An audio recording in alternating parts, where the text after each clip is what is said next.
Neste momento, Deus, através desta emissora, leva até você mais um programa de fé, com mensagens, hinos e orações a seu favor.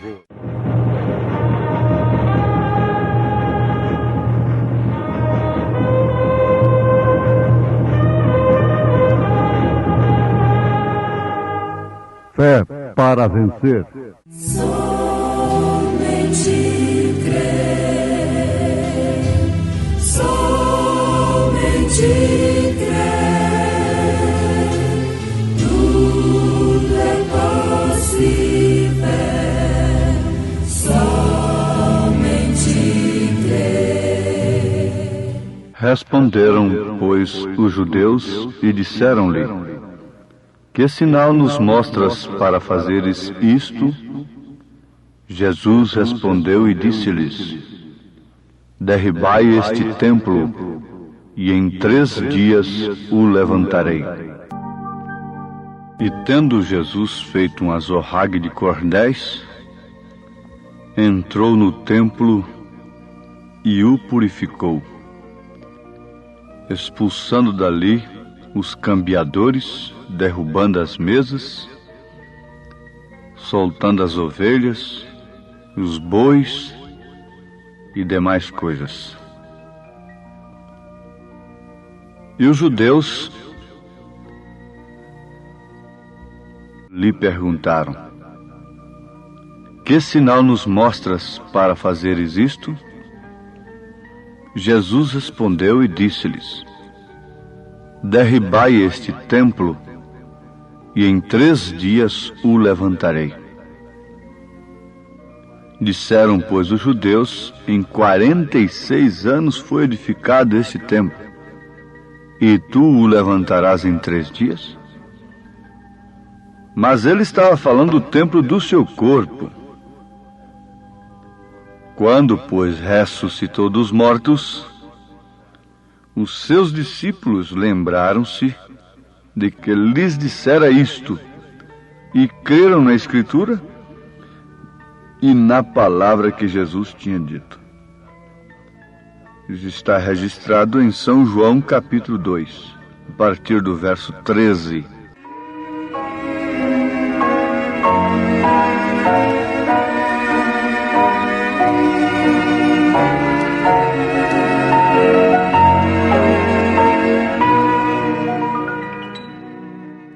São João capítulo 2, a partir do verso 13. O assunto está como que em torno da ressurreição de Jesus, para chegarmos àquela conclusão maravilhosa de que a ressurreição de Jesus é seguramente o documento eterno, passem os anos, quantos anos for, quantos séculos, que a nossa ressurreição também está assegurada. Potencialmente falando, já estamos ressuscitados. Assim como a vida botânica e mesmo animal não podia viver ali no princípio sem que o sol a trouxesse a vida, de igual maneira, hoje, quando há filhos de Deus sobre a terra, sementes de Deus, se necessita da luz do Filho de Deus, do sol da justiça, para trazê-los à vida eterna, manifestando assim o grande atributo de Deus como Salvador. E esses seus escolhidos que ele conheceu desde antes da fundação do mundo, vejam, logo naquela manhã da ressurreição, vejam, naquela manhã da ressurreição, em alguma parte desta terra, já se encontravam nossos corpos naquela mesma hora, pois nós somos o pó da terra. E no céu apenas havia um livro de memória ou de registro. Seus atributos estavam nele, sabendo que, porquanto este Filho de Deus havia ressuscitado, este ato também haveria de ressuscitar a vida de todo filho que estava pré-ordenado para esta grande hora. A ressurreição de Jesus Cristo, portanto, trouxe esse poder vivificador para toda semente pré-ordenada por Deus. Ele sabia que assim seria. Ouvintes, vejam que saída de sol mais gloriosa foi aquela da ressurreição de Jesus Cristo do que aquela primeira saída de sol lá no Gênesis. Essa segunda foi muito mais gloriosa, a ponto de tornar a primeira como nada. Mas, ouvintes, quando nós recebemos a mensagem, quando o verdadeiro selo da Páscoa tem sido rompido nesta saída do sol, e o segredo da vida depois da morte tem sido revelado, antes desse tempo não sabíamos nada. Precisávamos que esse selo fosse rompido, para que nós soubéssemos o que estava lá dentro. A vida que continha ali dentro. Então o selo tinha que ser rompido naquela verdadeira Páscoa, porque até então ninguém podia saber nada. O mundo andava às palpadelas em trevas, com as suspeitas e conjecturas feitas pelo homem. É como a forma da terra. Uns pensavam que estava em cima de uma tartaruga, que a terra era oval e que a terra era quadrada, e suposições até que chegou a luz, a verdadeira luz, acerca da forma da terra, não é? Assim também eram os povos, as pessoas, antes de Jesus Cristo, antes do Evangelho ser estendido aos gentios. O homem adorava os ídolos, adorava o sol e toda a classe de deuses. E toda essa classe de pessoas que faziam suas afirmações, suas doutrinas, seus pensamentos, eles entraram no sepulcro e ali permaneceram. Mas quando esse veio declarar a vida, ele entrou no sepulcro, na verdade, mas não permaneceu ali. Agora cabe uma pergunta que nos desafia nesse instante. A razão para nós que nos chamamos de cristãos, que não adoramos o sol, não somos idólatras, não adoramos imagens, ídolos e demais coisas, estarmos aí desprivilegiados, arrasados, dominados pelo dinheiro, pela fama e por tantas outras coisas? Não seria isso uma idolatria? Não seria isso um perfeito desconhecimento da vida, da ressurreição, do poder dinâmico, do poder vivificador de Deus? Jesus chegou ao ponto de mostrar os lírios do campo e as aves dos céus. E ele foi taxativo mesmo, com os seus, dizendo para eles buscar em primeiro lugar o reino de Deus e sua justiça, para que todas as outras coisas fossem acrescentadas não postas ante Deus. A primeira necessidade não é arroz, não é feijão, não é educação, não é nada disso. A primeira necessidade do homem é a vida dinâmica do Espírito Santo em si. Nele, no homem, na mulher, no lar, na igreja. Estamos sentindo necessidade de coisas que deveriam ser simplesmente acrescentadas,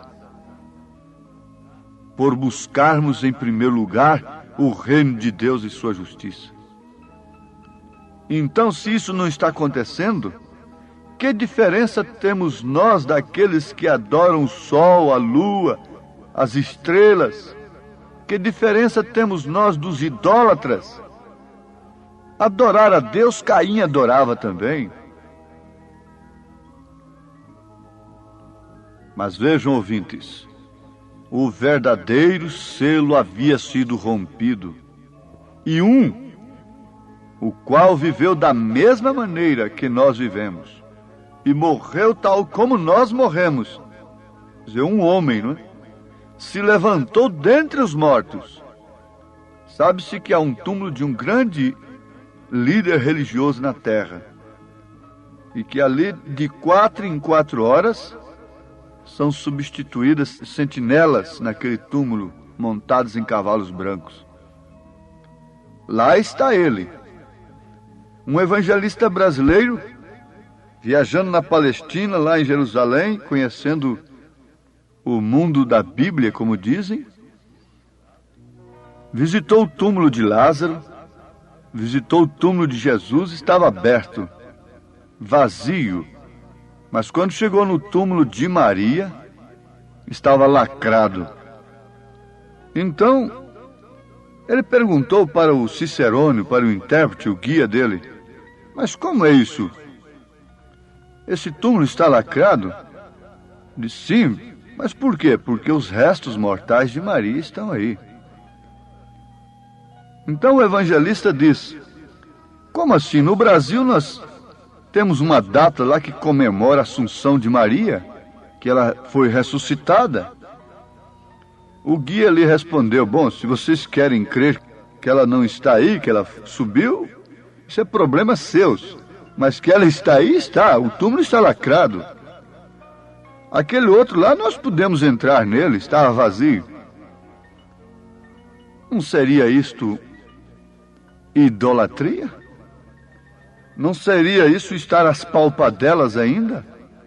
O sol não saiu sobre todos? Ele não ressuscitou por todos? Por nós todos? Não podemos continuar assim. Veja só, o homem que havia vivido, nascido ali numa estrebaria, sofrido todas as necessidades de criança e depois de homem, morreu tal como nós morremos, mas se levantou dentre os mortos. Se a ressurreição de Jesus não é suficiente para nos dar vida, porque assim que ele foi ressurreto, logo se derramou sobre sua igreja. Ele disse assim em São João capítulo 14, que enviaria o Espírito, ele rogaria o Pai, enviaria o Espírito de verdade que o mundo não conhecia, mas os discípulos conheciam porque habitava com eles. Mas no mesmo versículo diz: e estará em vós. Então, foi um derramamento de Cristo na igreja. Se a ressurreição de Jesus não foi suficiente para nos dar a vida de Cristo em nós, a de Maria seria? A de outro santo qualquer seria? Se a mensagem não for suficiente para nos dar vida, dinâmica no poder da fé, a ressurreição do profeta é que viria nos trazer vida? Que manhã tão maravilhosa! Nunca houve outra igual em toda a história do mundo. o segredo de que ele era a ressurreição e a vida se deu a conhecer. Quando ele declarou: eu sou a ressurreição e a vida, nem mesmo seus discípulos podiam entender aquilo naquele momento. Mas quando ele apareceu naquela gloriosa manhã e declarou-lhes: porque eu vivo e vós também vivereis. Aquele segredo de que ele era a ressurreição e a vida se deu a conhecer, e diz a Bíblia que então o entendimento deles foram abertos para compreenderem as Escrituras. Se a ressurreição de Jesus não vier sobre a igreja, sobre o homem e a mulher individualmente, nunca esse poder vivificador será experimentado por aquela pessoa. Será sempre uma tradição essa ressurreição. Será sempre uma comemoração anual. Será sempre um ritualismo, mas nunca uma vida vivida. Todos viram-no curar enfermos. Todos viram-no expulsando demônios. Todos viram-no exercendo poder sobre a natureza. Mas quantos viram-no ressurreto? Quantos estavam no cenáculo quando ele foi derramado sobre eles? Nem todos. Todos conhecem Cristo no papel. Todos conhecem Cristo na letra.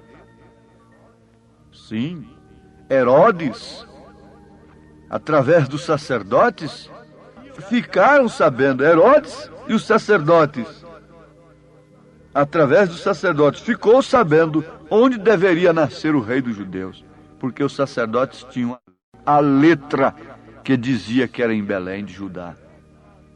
Mas somente 3 magos apenas, 3 pastorzinhos, ficaram sabendo onde estava o rei dos judeus, porque eles não tinham apenas a letra, eles tinham o cumprimento da letra, eles tinham a revelação da letra, eles tinham a estrela, eles tinham o Espírito que os guiou até onde estava o rei dos judeus. Portanto, podem fabricar Bíblias aos milhões e dar a Bíblia de graça em cada esquina e terem a letra de tudo isto, mas se não tiver o poder vivificador, nada resolve. Depois o Herodes vai atrás do menino para matá-lo. Depois ficam atrás da mensagem perseguindo-a por falta de revelação. Sim, amados, isso é uma coisa que deve ser observada à luz da palavra. Deve ser encarada como a maior necessidade do momento. Quando os homens estão numa luta sem trégua, encarando as necessidades do momento, coisas naturais e intelectuais, o que está acontecendo é que a verdadeira necessidade tem sido posta de lado. Belém estava em uma dinâmica tremenda, porém dinâmica natural. 3 homens apenas tiveram a dinâmica espiritual. Belém estava cheia de sacerdotes.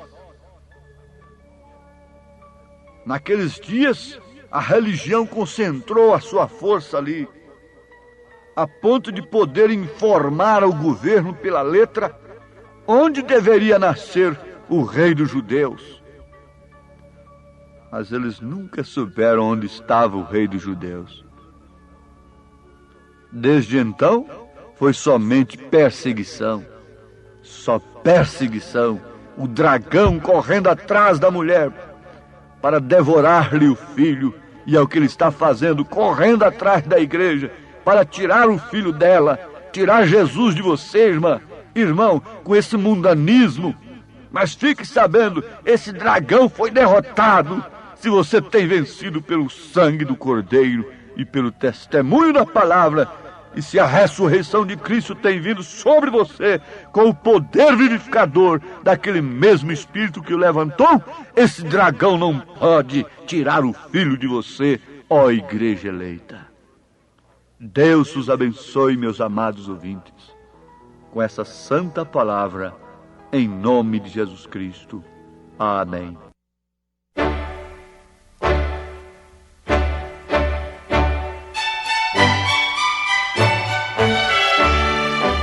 Ouvintes, volte a nos ouvir amanhã novamente, neste mesmo horário, nesta emissora, se o Senhor nos permitir, com fé no Filho de Deus, a fé que vence o mundo.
sobre el monte